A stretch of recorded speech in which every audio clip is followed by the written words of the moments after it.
Welcome back to the Real Life Runners podcast, episode number 475. Today, I'm joined by Heather Lacey, and we are talking about what happens when your title or your identity gets stripped away. So, if you've ever gone through any sort of transition in your life and you feel like you're just not who you used to be, or the person that you thought you were is no longer there, then I'm sure you can relate to this episode. So, stay tuned.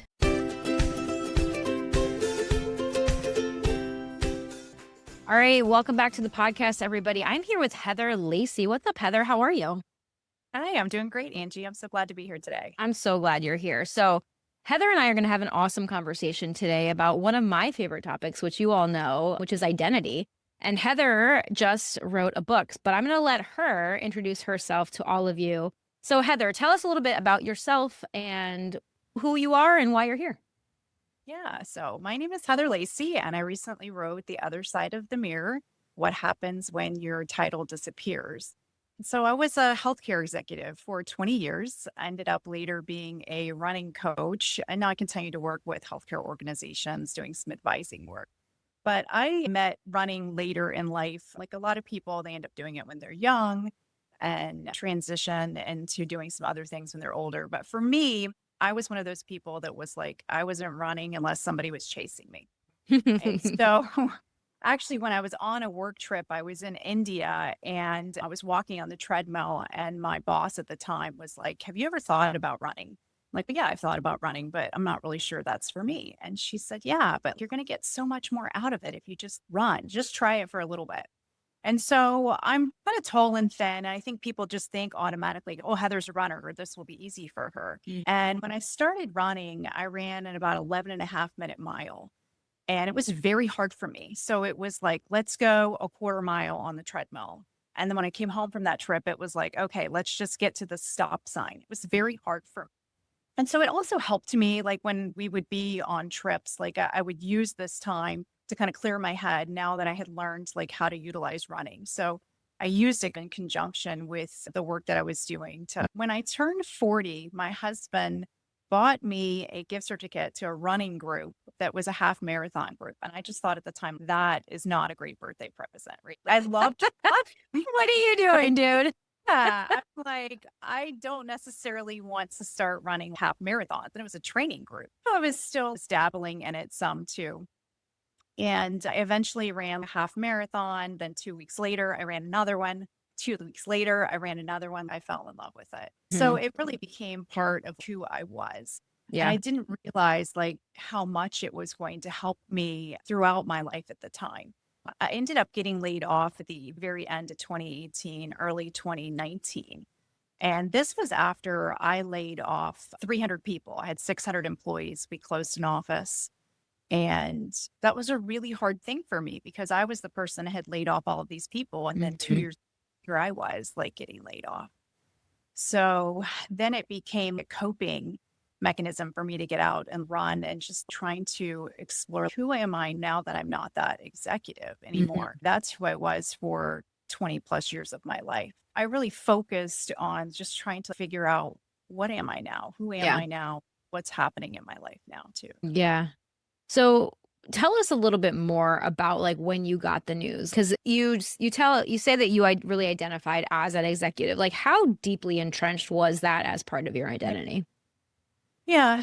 At the time, I was like in Connecticut, actually on a work trip. I was up there a lot. At that point in time during my life, I had been home 6 weeks on the weekends only out of 12 weeks. I would come home every other weekend.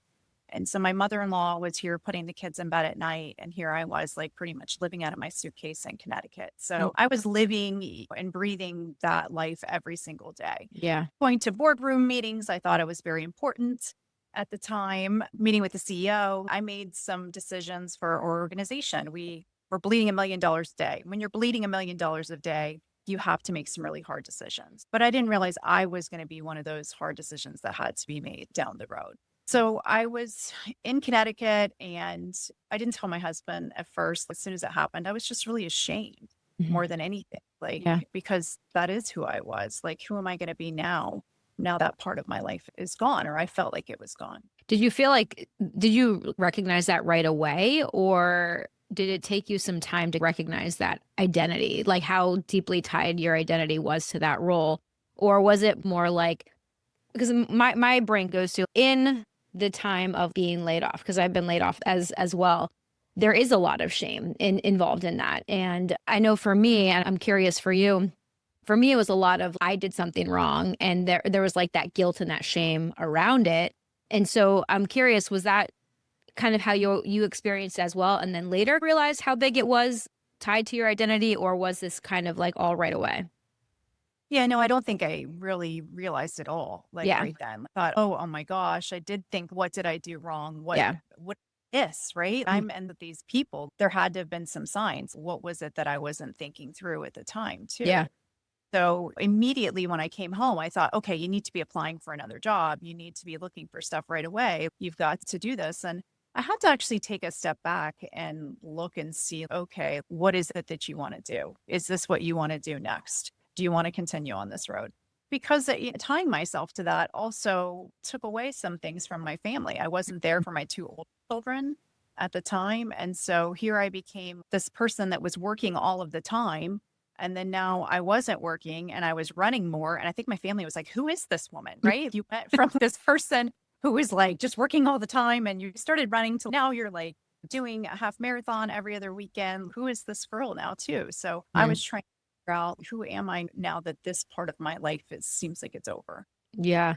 I love that you took the time to even ask that question, because I think that so many people don't. I think that so many people, they have this idea of who they are and what they're supposed to be doing, and then they lose a job and then they just keep forging ahead. So I love that you took that pause to ask yourself, is this really what you want to do? Is this really the life that you want to live? And so how did you answer that question at that time?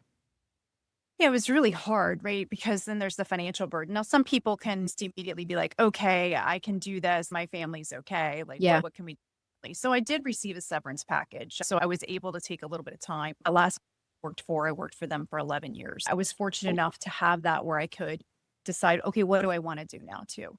So at that point in time, I'm like, okay, do I want to do something part time? And I decided to get a personal training certificate for two reasons. One, my son I knew was going to need an extensive surgery and a lot of rehabilitation. And I wanted to just immerse myself in that world and know as much as I could at the time and the shortest amount of time possible. Yeah. And then also part of who I am is I want to give back to other people.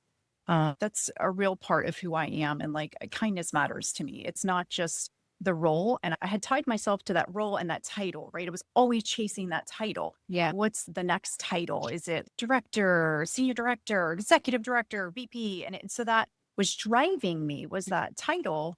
And so then it was like, I don't want that to be the driver anymore, the getting to the next title.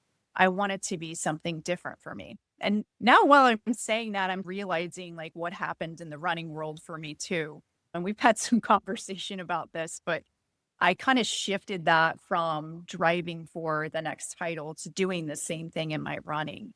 And it went from running slow and getting comfortable to that, to challenging myself to, okay, now what's the next PR that you're chasing? Yeah. And so I started tying my identity to being a runner. I didn't really give myself that chance to, like, what else can we do? It was like from one thing to the other. Yeah.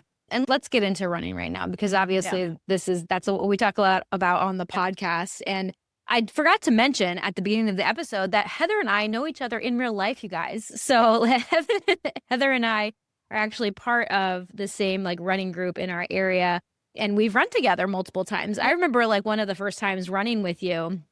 And this was, I think, before you started chasing everything. And you were Yeah. just, I think it was early in your journey that we started Mhm. to run together. Yes. And Yeah. then you Within the quickly became faster than me. We no longer ran together after that. Yeah. I do want to say something about that. So it's really interesting, and I want to give you credit for something, Angie. And if I have a version two of my book, it actually should be in there. And it makes me want to even get tearful, because something that you said to me, I later became a running coach, and we'll talk about that too at some point, I hope, but that I tell other people now too. And it is that you said to me, "You're faster than you think you are." And I was preparing to go into, I think, my third or fourth half marathon in a row, right? And I just was feeling like, I'm not sure that I can do it. And you looked at me with certainty and this total belief that I didn't have in myself, when you said, "You're faster than you think you are." And I said, "Really?" And you were just like, "Yes, I know. You need to know it. You need to believe it." And so I thank you for that because that gave me that encouragement that I needed then to actually believe in myself.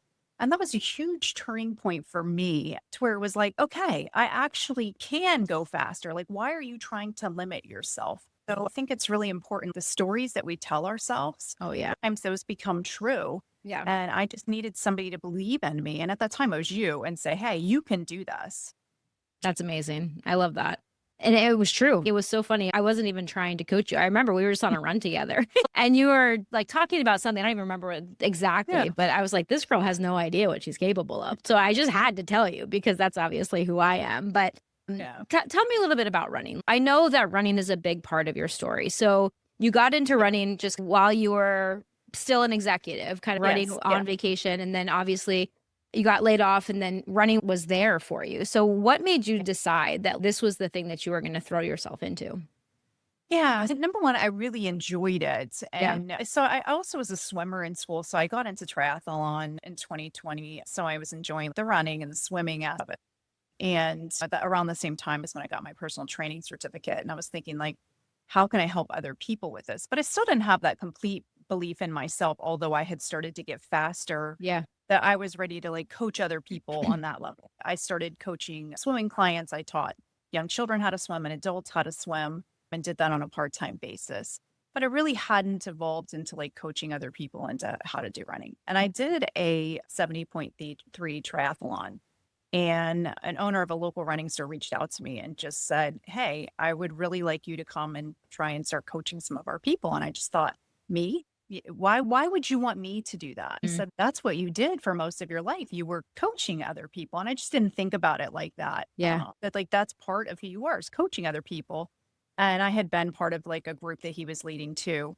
And so that was very hard for me at first. I knew, okay, I knew how to go from that 11-minute mile so I could run a 6-minute mile, 1 mile, be clear here. But I knew what it took to make that transition over time. And you Hmm. helped me with the self belief part of it. But it was very hard for me to show up with like the visor on and the running jersey. And people would be like, oh, I'm a doctor, I'm a lawyer, I am a teacher, whatever it was, like their Yeah. profession. And I had to keep my mouth shut. And that was my choice to do that. But who they saw me as was a running coach, right? And I still saw myself as more than that. So I really hadn't fully healed from, okay, this job loss part of it either, too, because I hadn't fully accepted, okay, this is your new identity, the running coach piece of it. My first year as a running coach was my second marathon. And I thought, wow, I really have to do well because these people are watching me and they're I know. counting on. And I put a lot of pressure on myself, but I will tell you that I improved 30 minutes from my first marathon to my second marathon. There is a lot to be said there. And it wasn't based on ability more than anything. It was like consistency over time, right? Yeah. It was doing the same thing, showing up day after day, Mhm. applying a lot of the same things that I had done in my work life, actually, my professional life, to this new running world. So as I was coaching and learning and growing, I was teaching other people some of those things at the same time too. Yeah. It's such a wild thing, I think, with running coaching because I know this is a realization that I've had as well. As a physical therapist, I never thought that I had to experience my patient's pain in order to be able to help them. I just knew I could help them because of my knowledge, my background, my experience. And it's not like you have to take it to a very extreme level. It's not like you have to have a spinal cord injury to help someone rehab from a spinal cord Right. injury. But yet, as running coaches, there is this pressure of my Hmm. performance matters. Right. And I just think that's such an interesting thing because I've experienced it myself too. And it sounds like you have too, where now all of a sudden it's not just about what you know and how you can help somebody. It's also about how you perform and how somehow your running time says something about you as a coach, which I completely disagree with. I don't think that your personal running time really says anything about you as a coach, but I know I've felt that pressure as well. And it sounds like you have too. Yeah, initially I really did, right? Because I thought, okay, they're going to want somebody that's coaching them that has really made some improvement. And there are people in the local area and the national area that are so much faster. What are they going to get from me?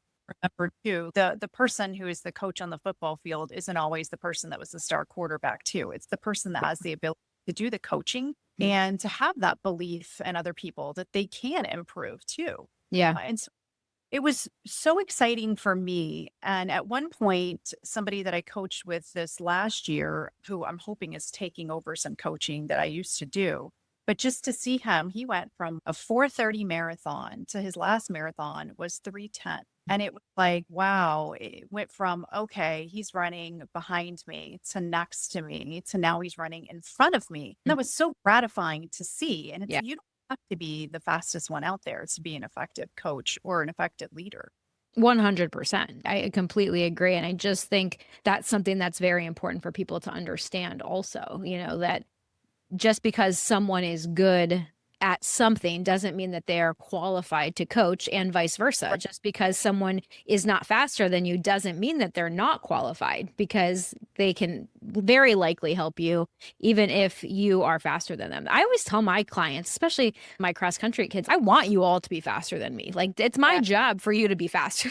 You should not Yeah. be as slow as your coach, right? I want you guys to all get better than me using my knowledge and my experience and all of the things that I bring to the table. Yeah, I do a lot of the same thing too. And so when we would do sprints and stuff, because I'm an endurance girl, I know a lot of times when I run with people Yeah. that like hanging in there with me for the long haul, they may not be able to, but a lot of people are faster than me in the short term. And so I really encourage people, go, I want them to be faster than me, just like you're saying too, because you Yeah. get to see them grow. They even see it. Oh, I'm faster than her right now. Mm. Hope that turns something over in their head where they're saying, okay, yeah, I Yeah. can do Yeah. make a difference in themselves. Agreed. So, thinking about the runner identity, and I know that this is something that a lot of our listeners, I think we have kind of two camps. We have people that definitely call themselves runners and they identify as runners and they build a lot of Yeah. their life around being a runner. And then I also think we have a lot of people that it took them a little bit longer to call themselves a runner, right? So I'm curious with you, when did you start to actually take on the runner identity? When did you start calling yourself a runner? Did you have any sort of issue with that, or did you just, yep, okay, I run, I'm a runner? Yeah, so I went from one extreme to the other, right? At first, I was like, oh, I'm not really a runner because I really couldn't even make it that far. And Yeah. even after my first couple half marathons, I still didn't really see myself as a runner. Yeah. Was first coaching people. I'm believing it now because I'm coaching people. But after that first year of coaching people, then it was like, wow, okay, it became my identity then. So I totally embraced it at that point in time. I embraced it so much to the point that I actually, at one point, I had an injury that wasn't specifically due to running, but still at the same time, I couldn't run. And when I couldn't run, I was like, oh, who am I now? Because I had Mhm. attached myself to an identity again, which is, it's sad, but it's very common. Like Yeah. people do this all throughout their life, right? And so then it was like, okay, if you can't be a runner or you have to work through healing over the next 6, 9 months, who are you now? What is Yeah. it that you want to do? And it's interesting because runners tend, not all runners, but a lot of runners put themselves in environments around other people that run. We typically do. And so then it's Yeah. like you feel a longing to talk to those people, but yet you also feel very disconnected because you can't do the same things that you were doing with those people before. Trying to like, I almost grieved it at one point, and I just thought, this really isn't healthy for me. I did this as an executive. I'm doing this now again as Yeah. a runner, and I don't want to keep continuing this pattern, throughout my life. So I had to learn, okay, so what are you going to do now? What if you couldn't run in the future? You've got to be healthy. So I've really worked on doing exercises with weights and just reminding myself that there's other things out there too that I can do, that I don't have to tie myself to one thing specifically. Yeah. Yay for strength training, first of all. Yeah. And second of all, I think that what I'm hearing you talk about here is a lot of that all or nothing personality that I Yeah. think that a lot of runners can identify with. You go all in, like when you're excited. And I think that's one of the things that makes you successful and that makes a lot of people successful is that willingness to go all in, right? So you went all in on your executive role and then you went all in as a runner, and that led to a lot of success. But like anything, there's always that shadow side. And I think that's the part that people don't talk enough about. And maybe that's more, we can get into your book, but like when you tie yourself to that one thing and then that thing gets taken away, then Yeah. what? right? Then Yeah. what? And I think that we oftentimes going all in can be a power, but it can also have a shadow side that not a lot of people understand.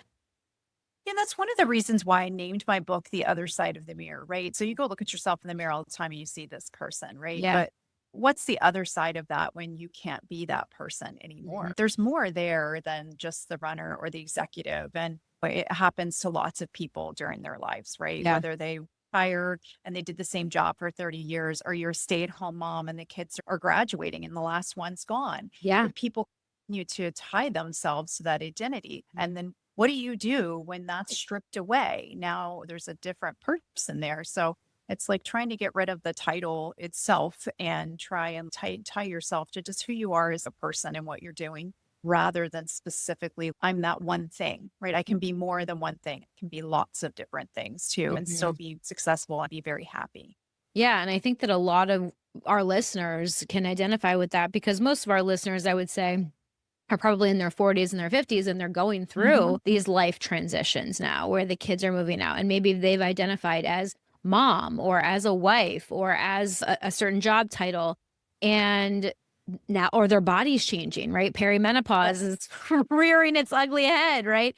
And so all of these things that we've tied ourselves to are in flux in a lot of ways. And I think that's where a lot of people get lost and they start floundering. And so, what do we do in those situations? What did you figure out for yourself to help you get through that? Yeah, I think like some of my first realizations were also seeing it in some other people, right? So I had a neighbor down the street, an elderly lady who was like this super sought after hairdresser. Okay. Mhm. And her hands were her gift, right? And Yeah. people would travel from New York to come get their haircut from her. And I ran into her in Walgreens and she was standing in front of the counter and she was trying to open the pill bottle. And these special hands of hers, she couldn't open the pill bottle. And then Yeah. she's trying to tell the lady, no, these pills are like yellow pills. I'm supposed to be taking white pills. And I walk over to try and help her because I know her and tell her, no, they're this. This is what they really are. Yeah. And she's like, I can't see anymore. I can't use my hands anymore. And nobody will help me. And I've spent a lot of time talking to her. And so late in life now, she sees herself now as not valuable because she had just tied herself to all I am is this hairdresser for people, Yeah. and she did it for so long. And then, so for me, it was eye opening. I'm like, I don't want to be like 80 years old and I've tied myself to these different things Right. and then I'm unhappy. So it made me sit back and say, okay, what are all of these other things that I can offer or that I want to set goals for myself rather than just be known as the mom or be known as the executive or the runner? Because I don't want that. I have some other goals in my life. So it was a good activity for me to sit down and say, okay, so what's important for me? What are some of the things that I want to accomplish now that I'm trying to look at some things differently too? Yeah. And what would you say to somebody that thinks it's too late? Because I hear a lot of that too, of people that say, oh, it's too late. I'm already this age, or I'm already that, or I'm already. Our brains like to come up with all these crazy excuses to keep us right where we are, right? Because Yeah. change and growth is scary. Forming a new identity and coming up with new Yeah. activities that I want to be like, I don't even know what I'm interested in, right? That's where a lot of people find themselves. I don't even know what I would do. So, what would you say to those people? Yeah, so I would say it's never too late. I'm 48. I just wrote a book for the first time in my life. It's not too late to change. And now I'm like working with healthcare organizations, doing speaking. And I would have never thought that I would be doing this at that point in time, too. And so I think that you have to push through whatever it is that you're doing that's really hard. So the first 6 months that you start doing something new, whether it's at the new job or whether it's running, my God, that was so hard for me. It did not come naturally the first 6 months. But wow, I met you probably around that time period. Things started changing. So the same thing when I first started writing this book, I was just like, the first chapter came pretty easy, but after that, it was like, what is the message that I'm trying to say here? Yeah. And I had shared it with you. It took longer than I thought it was going to take to finish it. And so it's almost like after that period where you're like, man, is this going to ever happen? Then it happens, right? You have to sit in that uncomfortable spot a little bit and finish working through whatever it is so that you can get to the other side of it. I'm sure Yeah. the same thing probably happened with you. Oh, I'm starting a podcast, right? And you've done 100 plus episodes I now. know it's crazy. Amazing. Yeah. That's really the hard part because when it seems like, oh man, I'm not where I thought I would be, you got to just stick in there a little bit longer. And it's always okay to pivot. That's the other thing that's super important is because I think people get stuck. Oh, am I this now? Is this what I have to do? And now you can always change your mind, but just try it for a period of time, whether it's an activity or whether it's the new job that you're trying to pursue, whatever it is. Don't give up on yourself. Make sure that you give it the right amount of time to be successful. Yeah, I 100% agree. And I think that's such great advice and giving it the right amount of time because there is that period of discomfort that no matter what you're taking on, and there is that identity crisis, right? Of like, is this really who I want to be? Is this really what I want to be doing? And I think that we have to allow ourselves that period of discomfort and to actually try to get through that before we make a decision of whether or not it's time to pivot. And so I like to tell people often, give yourself a certain amount of time. Say, okay, I'm going to do this for 6 months or I'm going to do this for 3 months. Because, like you said, it's the same thing with running. It's the same thing Yes. with writing your book. It's the same thing with all these things. It's that consistency that you mentioned earlier of doing that thing day in and day out. It's actually getting better at it because of that consistency. Because a lot of times when we start something, we suck and we're Yeah. not good at it. And that's really uncomfortable. And that's where most people want to quit. They want to quit in the sucky period. But if we can Yeah. get through that sucky period, and that's like what you was going on with you when you're running, Yeah. getting through that sucky period opened up all sorts of doors, right? Opened up this whole new Absolutely. world of speed and Boston qualifying and all these different things. Yeah. And I want to also mention a story that you and I talked about. Obviously, remember when you were going through all of this with your son, because I think that this is a time that consistency in the running was really helpful for you. So, can you tell us a little bit about that story? Yes. My son Luke was born with scoliosis. And so while that may not sound like that's bad, during his adolescent years and during early COVID, it went from like a 60, 70-degree curve to 130. And his surgery got canceled 3 times. We ended up having to change the surgery to have it in Boston because the hospital here just kept closing over. And for me, I was just like, how am I going to get through this time period, like where I'm helping and supporting him? Because he had to have 2 surgeries and we were in the hospital 2.5 months. And then we had to stay in Boston longer than that too for him to recover before we could fly home. Yeah. And so part of me would feel guilty because I would leave the hospital and go for an hour run. And the most that my son could do would be go up to the rooftop when I would wheel him up there and look out, which is beautiful over the city. But I got to leave the hospital room and go do the run. And then I bring him back pizza or Chick-fil-A or whatever. And so I'm hoping that he's going to be smiling. So the running was helping me get out of the hospital. But at the same time, it was also difficult because I'm like, oh, I'm going to go out here and be able to get away. And my son was tied to what's called a halo. And so it's really like a metal halo that goes around your head with 4 metal screws that gets screwed into your skull. And then there was like a pulley system attached to his head. So he was attached to that all of the time. And Luke's story is really resilient when he went through all of this as well, because Luke was never a runner, never did any of that kind of stuff at all. He ran around like a normal kid, right? But when he came out of the hospital, he could barely walk. And so we thought that, oh, we're going to come home and everything's going to be fine. Most kids come home from a back surgery and within 6 weeks, they're walking around normal, no issues. After 6 weeks, if Luke's knees were bent, then he was straight from his back up. If his legs were straight, then the back was leaning forward. And so at that point in time, the doctor put him in some very rigorous physical therapy. And surprisingly enough to me, there isn't a lot of physical therapy done after someone goes through that type of back surgery. I was floored by that. Yeah. We really immersed him and pushed for that. So it took him a good 6 months to learn to walk again normally, which was different than what most kids were. And here I was like this running coach, right? And my kids struggling to walk. And Yeah. I thought, wow, God, did you put me in this situation because you knew, okay, you're going to be dealing with this? And I would have never been able to take off that amount of time, even with, Yeah. regular FMLA and stuff. So Luke later that year, he tried and walked and walked. He was on the treadmill every day. And 2 years later, he came with us to the Houston Marathon, and John and I, my husband, ran the marathon that year.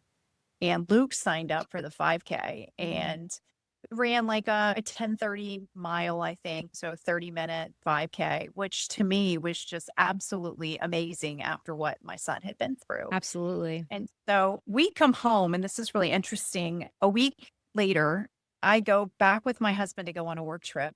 And I call my mom to check in on Luke. And she said, "Oh, I just picked Luke up from track practice." It's like, "What are you talking about?" What? She said, "I just picked Luke up from track practice." So I know the coach of the high school he goes to. I'm like, "What are you talking about?" Yeah. So I call the coach and I'm like, "Hey, does Luke at track practice?" And she knows Luke's story.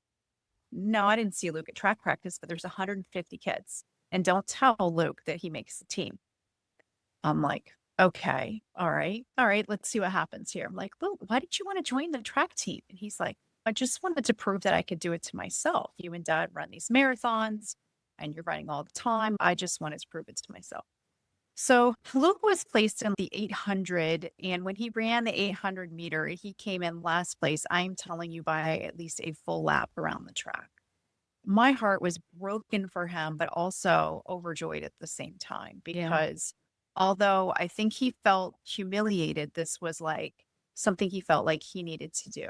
Mm. And later that same year, he ran the mile. And this is nothing special compared to most high school kids, but for me, it was amazing. Luke ran an 8:07 mile. And so for me, that was just so amazing that he was able to do that. And it was really just to challenge himself. And he didn't want mom and dad to help him, and knowing that were running. And so I don't know that any of our running had any influence over that or not. I hope it did, but I wanted to make sure that story got shared too, because it's not my story, but it's really resilient just to see like how running can totally change someone's life and the impact it makes. Yeah, absolutely. I love that story for so many reasons. There's so much goodness in there. But I also kind of going back to your portion of that, I love that running was that constant in your life in a very, I don't want to say traumatic, but a very stressful situation. When your Yeah. child is in a halo and in the hospital and can't leave, there's a lot of stress that we take on as moms when our Oh yeah. kids are in pain. Yeah. And having running be that constant for you that you could get out and take care of yourself and know that by going out for that run, you could then show up better for him. And I think there's so many people that can relate to that story because I think that's what running does for so many of us. And I think that's such a beautiful piece of it that I don't think we talk about enough because we talk about wanting to improve performance and wanting to get faster and wanting to run longer distances. But sometimes in some areas of our life, that's what it needs to be. Like it needs to just be that constant. And I know that you were training for a race during that time too, Yeah. right? Yeah, I was. And I thought, okay, if I just say I'm going to do a marathon at the end of this will make me even Yeah. more. I know I need to get out for my own mental health, but this is Yeah. going to be like, you don't want to go into a marathon not doing your long run. You know that, okay, that's going to be a big struggle. So I'm going to get out the door. I'm going to do those long runs to make this happen. Yeah. And Luke had just come out of his second surgery. And I think he was like the just coming out of ICU. We didn't expect him to be in ICU with all the sounds and the noises and the whistles. And I told my husband, "I'm not going." And he's like, "You're going. You trained for this." And I was like, "Yeah, but training for it was just really so my mental health I would be okay. I wouldn't be falling apart while I'm here with Luke." And he said, "You need to do this." So this was my third marathon at the time. And so I drove from Boston to the Vermont City Marathon, and I don't make it into the restroom beforehand. I'm like, oh, I'm like, nerves are going right. All these things that you have in your mind that you're going to do before you take off. And I'm going fast, faster than I've ever gone. And I'm like, "Oh, you're running for Luke and this is amazing." And somewhere around mile 16, I thought, "What are you doing? Like, when you're done with this, you have to go back and take care of a little boy. And you're doing this for your mental health. This doesn't mean that you need to try and get another PR today." And it was a mental shift for me. And I still struggled with it down the road, like needing to get PRs and qualify for Boston, because My first marathon, obviously, I didn't qualify for Boston. My second one, I did. This was my third one.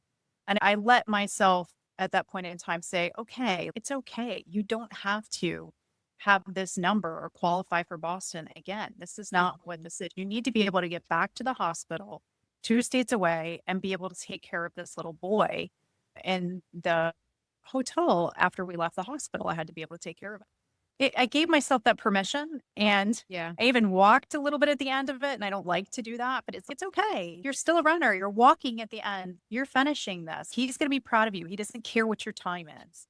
And Angie, let me tell you, I am so glad that I did that because when you put in those huge efforts like that, often you can't walk well for days, right? If you're doing it to your full effort, you're very sore. That's only natural. Yeah. And when I finished it, I wasn't overly sore that day. And I was so glad that I had taken that step back to be like, hey, what is it that you're trying to do? You did this, you're completing it, you can feel good about it, but you need to be able to go back and take care of him after this. Yeah, and that's such a powerful mindset shift because I do think that we as runners get caught up in, okay, again, like I have to beat last time, I have to beat last. It's like that Mhm. constant chase, that constant PR. And knowing that you can do a race without having to do that Yes. can be a very freeing experience that I don't know if a lot of runners have experienced themselves. Yeah. Yeah. And it's funny, I'm sitting here thinking, Angie's my next marathon right after that, when I finished it, you were there. That happens to be like one Oh, that Jacksonville? Jacksonville Yeah. that Kevin was running it and he did really well, right? Which is funny So because he did not do well for him.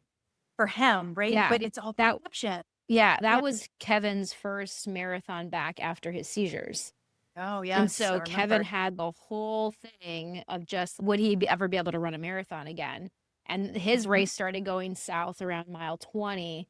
And he had to make that same mindset shift of, okay, that the goal is not a PR. The goal is finishing a marathon again, like showing myself that I Right. can still do this after the seizures, after everything that he went through with that. And so he said he ran those last 6 miles with such joy and just encouraging other runners Yeah. because he realized that's what the marathon was about for him.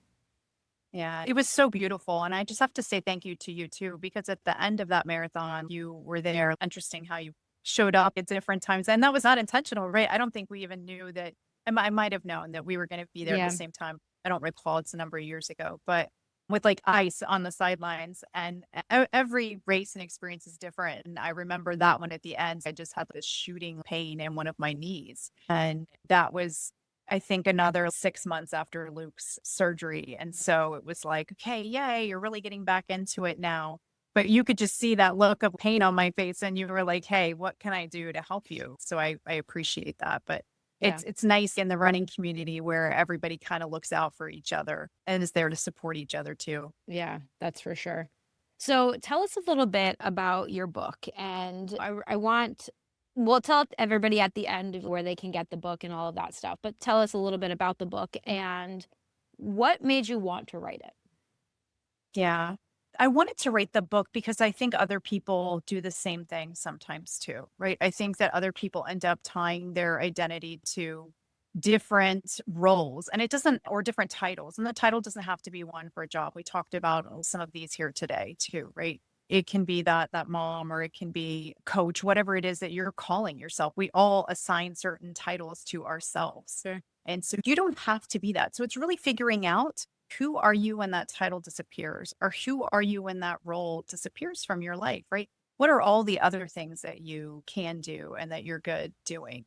It's also a story about resiliency because I think sometimes we get caught up in, oh, why is this happening to me? And guess what? It's not just happening to you. We're Yeah. all experiencing all of these things. And that was my other main purpose in sharing it. People have the layoff story and people have the stories of family members going to the hospital or somebody having a bad illness. And we all have this. It's right. What do you do with yourself after you experience it? Pick yourself back up again and try again.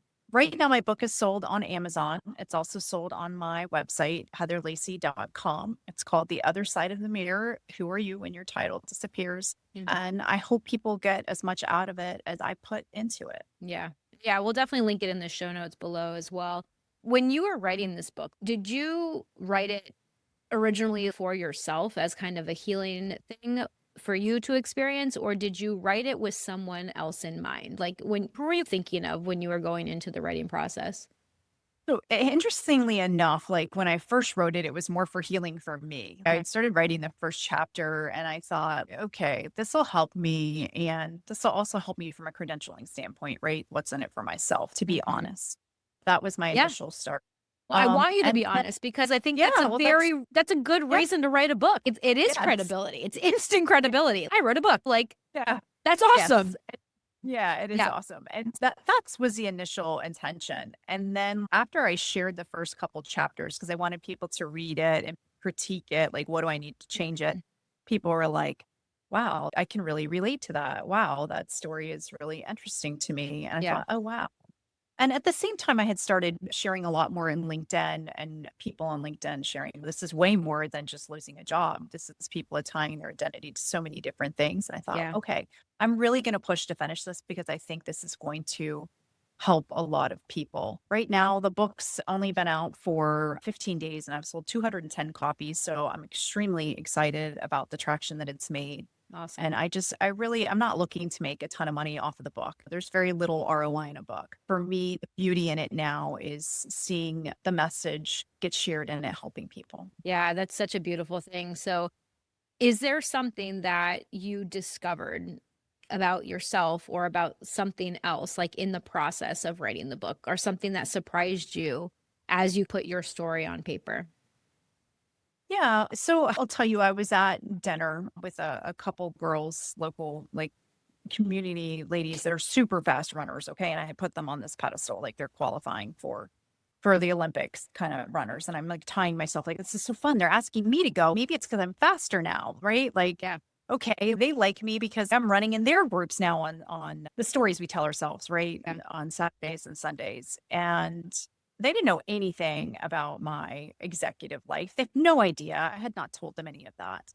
And they don't really care like how fast that I can go because I can't Right. go as fast as they can. It doesn't really matter. Yeah. And it was like just sitting there in that conversation is, you know what?